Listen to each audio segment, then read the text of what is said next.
Hey everyone, how you doing today? Real quick, I just wanted to share another couple of my Motown CD collections that I have, and this is from a couple of groups that I'm sure um, R&B music people have actually heard of, especially if you like the R&B music of the 70s and the 80s. So there's two different groups, and the groups that I'm talking about, the first group is the Spinners.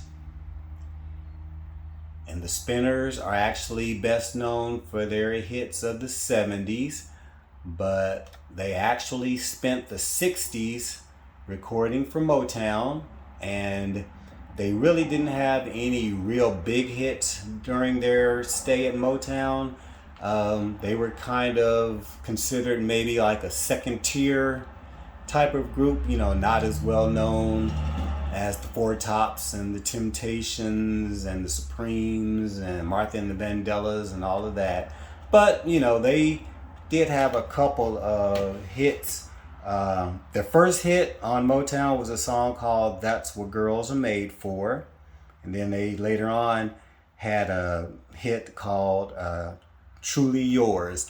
Now, they weren't like great big hits that went to like number one like some of the other Motown songs did, but they did pretty decent.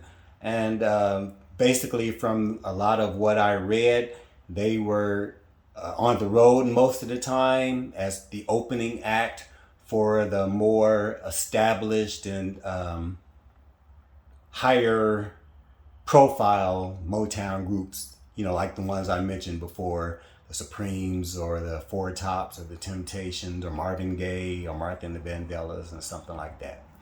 All right, and so the second group that was featured on Motown during the 60s were the Isley Brothers. And of course, the Isley Brothers are known for their hits mainly in the 70s and the 80s when they expanded their group. But they also recorded for Motown back in the 60s. And the first hit that they had on Motown was a song called This Old Heart of Mine Is Weak for You. And you can find the songs that I've mentioned on YouTube and listen to them if you've never heard them before.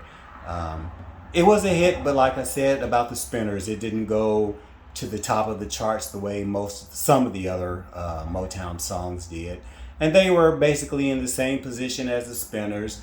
They were basically on the road, used as an opening act for the more established Motown groups. But they did spend the late 60s up until 1970 on the Motown label. So anyway, those are a couple of the CDs that I have. Thanks for watching. Have a wonderful, blessed day. Talk to you again soon. Bye.